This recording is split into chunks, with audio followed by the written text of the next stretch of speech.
Praise the lord. మన ప్రభువును మన రక్షకుడైన యేసుక్రీస్తు వారి ఉన్నతమైన నామంలో మీ అందరికీ మా హృదయపూర్వక వందనములు. ఈ యొక్క ఆదరణ వాక్యము మీకు దీవెనకరంగా ఉందని నమ్ముతున్నాము. కనీసము ఈ వాక్యమును ఒక 10 మందికైనా షేర్ చేయగలరని దేవుని పెరట మనవి చేసుకుంటున్నాము. ఈ రోజు దేవుని వాక్యము, అతిక్రమములను దాచిపెట్టువాడు వర్ధిల్లడు, వాటిని ఒప్పుకొని విడిచిపెట్టువాడు కనికరము పొందును. సామెతల గ్రంథము 28వ అధ్యాయము 13వ వచనము. Whoever conceals his transgressions will not prosper, but he who confess and forsakes then will obtain mercy. Proverbs chapter 28 verse 13. ఈ రోజుకు గాను కృపగలిగిన దేవుడు మనకు అనుగ్రహించిన వాక్య భాగంను బట్టి ధ్యానించుకుందాము. ప్రభునందు ప్రియమైన సహోదరి సహోదరులారా, దేవుడి నుండి కనికరము పొందకపోవడానికి, తద్వారా ఆయన ఆశీర్వాదములు మనము కోల్పోవడానికి కారణం చాలా సందర్భాలలో ఇతరులు కాదు, మనమే. అవును, మన ద్వారానే, మనం చేసే తప్పిదముల వలనే, మన యొక్క క్రియల వలనే, మన ఆలోచనల వలనే మనము ఆశీర్వదింపబడడం లేదు. దేవుడు ఆశీర్వదించే దేవుడు, ఆయన అద్భుతాలు చేసే దేవుడు, మన జీవితాలను మార్చగలిగినటువంటి సమర్థుడు. అయితే అందులో మన పాత్ర కూడా ఉంటుంది. మనము చేయాల్సింది మనం చేయాలి. మన బాధ్యత ఏంటో దానిని మనము నిర్వర్తించాలి. అంతేగాని అన్నిటికీ కారణం దేవుడే అని ఆయన పైన నెట్టివేయకూడదు. దేవుడు నన్ను ఆశీర్వదించడం లేదు, నన్ను దేవుడు దీవించడం లేదు, లేకపోతే నా జీవితం ఎందుకు ఇలా ఉంటుంది అని అనుకోవద్దు. ఎందుకంటే మన యేసయ్య అందరినీ ఏకరీతిగా చూసే దేవుడు.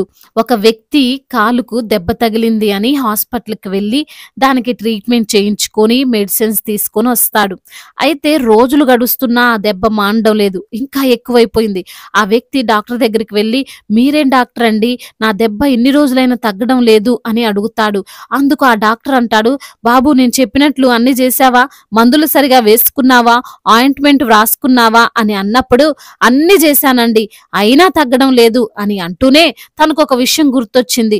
ఈ డాక్టర్ గారు చీము పట్టే ఆహారం తినొద్దు అన్నారు కదా, నేను తిన్నాను, అది నా తప్పు, అందుకే ఇలా అయింది అని తన యొక్క తప్పును దాచిపెడతాడు. ఇంతలో ఆ డాక్టర్ అయితే, ఈ గాయానికి ఆపరేషన్ చేయాలి, 2 లక్షలు రెడీ చేసుకోండి, లేకపోతే కాలు కొట్టేస్తారు అనగానే ఆ వ్యక్తి అసలు సంగతి చెప్పి డాక్టర్ గారిని క్షమించమని అడుగుతాడు. తర్వాత ఆ మెడిసిన్తో దెబ్బ తగ్గిపోతుంది. ప్రియమైన సహోదరి సహోదరులారా, అతిక్రమములు అనగా ఏదైతే దేవుడు చెయ్యొద్దు అంటాడో, ఏవైతే ప్రభుత్వము చెయ్యొద్దు అంటుందో, ఏదైతే తల్లిదండ్రులు ఇది చెయ్యొద్దు అంటారో దానిని కావాలి అని చేయడమే, ఏం కాదులే అని చేయడమో, పొరపాటై చేయడమో, తప్పక చేయడమో కొన్నిసార్లు మనము చేస్తుంటాం. తప్పులు చేయడం మానవ నైజం. ఎంత పర్ఫెక్ట్గా మనము పని చేయాలి అనుకున్నా ఎక్కడో ఒక చోట తప్పు జరుగుతుంది. అయితే ఆ తప్పు కోసం, ఆ పొరపాటు కోసం ఇంకొకటి చేస్తే, దానిని కప్పిపుచ్చాలని తప్పు మీద తప్పు చేస్తే చివరకు భయంకరమైన సమస్యల్లో ఇరుక్కోవాల్సి వస్తుంది. ఈ రోజున అపవాది మనుషులైన వారిని అలానే వాడుకుంటున్నాడు. ఒక తప్పునో ఒక పొరపాటునో వారి ముందు చూపి వారి ద్వారా అనేక తప్పులు కావాలని చేయించి పాపమున బానిసలుగా మార్చుకుంటున్నాడు. ఈ రోజున ఒక చిన్న తప్పు చేస్తే దానిని నేను అందరికీ చెబుతానని చెప్పొద్దు అంటే నేను చెప్పినట్లు చేసి తీరాలని బ్లాక్మెయిల్ చేసేవారు మనతో అనేకులు ఉన్నారు. అలా చేసి లక్షలు కోల్పోయిన వారు ఉన్నారు. పరువు ప్రతిష్టలు మంట గలుపుకున్న వారు ఉన్నారు. తమ మానమును ప్రాణమును పనంగా పెట్టిన వారు ఉన్నారు. కేవలం ఆ తప్పు కోసం భర్తను, భార్యను, తల్లిదండ్రులను ఇంకా మోసం చేస్తూ జీవిస్తున్న వారు ఉన్నారు. ప్రియమైన సహోదరి సహోదరులారా, ఆ తప్పు వలన, ఆ పొరపాటు వలన మీరు ఇంకా పాపము చేయొద్దు అనేదే దేవుడు ఈ రోజు చెబుతున్నాడు. మీరు ఇంకా ఇంకా నష్టపోవద్దు అనే దేవుడు మాట్లాడుతున్నాడు. అది ఏ తప్పైనా పర్వాలేదు, చిన్నదా పెద్దదా అని ఆలోచించకు. అది మొగ్గగా ఉన్నప్పుడు త్రుంచివేయి. దాని వలన నీ హృదయములో కలవరం ఉంటుంది, భయం ఉంటుంది. ఈ విషయం తెలిస్తే నా పరిస్థితి ఏంటి అని అనుక్షణము కృంగిపోతూ జీవించాల్సి వస్తుంది. శాంతి సమాధానము అస్సలు ఉండదు. అంత మాత్రమే కాదు, అతి పెద్ద నష్టము నీవు చవి చవి చూడాల్సి వస్తుంది. నీ బంధాలు తెగిపోతాయి, నీ జాబు పోతుంది, నిన్ను ప్రేమించిన వారు దూరం అవుతారు, కన్నీరే చివరకు నీకు మిగులుతుంది. కాబట్టి ఇప్పుడే దాన్ని చెప్పు, ఎవరికి చెప్పాలో దానిని వారికి చెప్పు, జరిగినదంతా వివరంగా చెప్పు. వారు ఆ క్షణములో తిట్టినా, అసహించుకున్నా, దూషించినా, బాధపడినా తరువాత తప్పకుండా అర్థం చేసుకుంటారు. నీ నిజాయితీకి నిన్ను మెచ్చుకుంటారు, నీపైన తప్పకుండా కనికరపడతారు. కాబట్టి తప్పు మీద తప్పు చేయక దానిని ఒప్పుకొని విడిచిపెట్టు, సంతోషంగా జీవించు. దేవుడు ఈ మాటలను దీవించి మన హృదయములో ఫలింపచేయునుగాక. వాక్య భాగమును బట్టి ప్రార్థించుకుందాము. ప్రతి ఒక్కరు కూడా ప్రార్థనలో ఏకీభవించగలరు. ప్రార్థన. మహాశక్తి సంపన్నుడా, మహోన్నతుడా, కృపా కనికరములు కలిగిన దేవా, జీవాధిపతి, మీకు స్తోత్రాలు చెల్లిస్తున్నాం ప్రభా. ఈ రోజున నా తండ్రి అయా వాక్యము ద్వారా మీరు తండ్రి అయా మాతో మాట్లాడారు ప్రభా. అయా తప్పు వెంబడి తప్పు చేసుకుంటూ ప్రభా అయా మరే తండ్రి అత్యంత ఘోరమైనటువంటి పాపాలు చేస్తూ ఉన్న వారిని తండ్రి హెచ్చరించారు ప్రభా, సరిచేశారు, బలపరిచారు.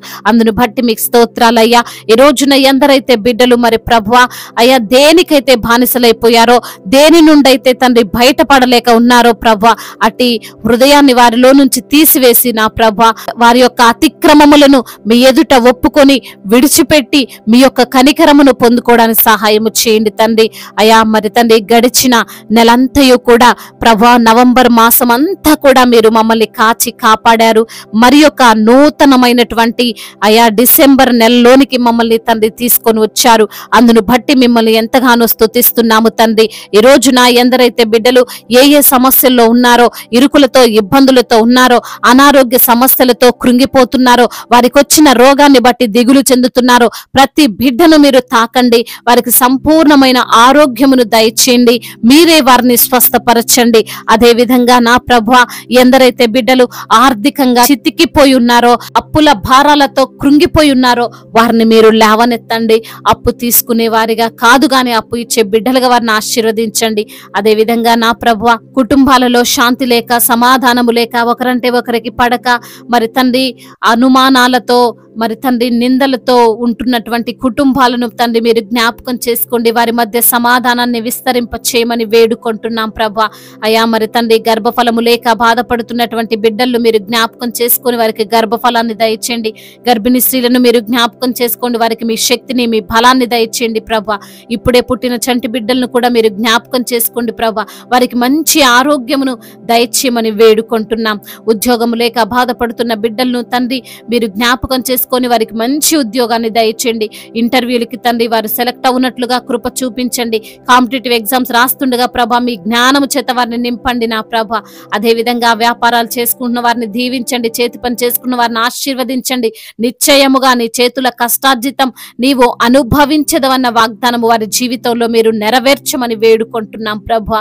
అదే విధంగా నా తండ్రి అయా ఎందరైతే బిడ్డలు ప్రభా రక్షణ లేక ఉన్నారో, మారు మనసు లేక ఉన్నారో, ఇంకా బాప్తిసం లేక జీవిస్తున్నారో వారిని బట్టి ప్రార్థిస్తున్నాము తండ్రి. వారికి రక్షణను, మారు మనసును, బాప్తిసమును అయా మీ యొక్క సమయములో వారికి దయచేయమని బ్రతిమిలాడుకుంటున్నాం ప్రభువా.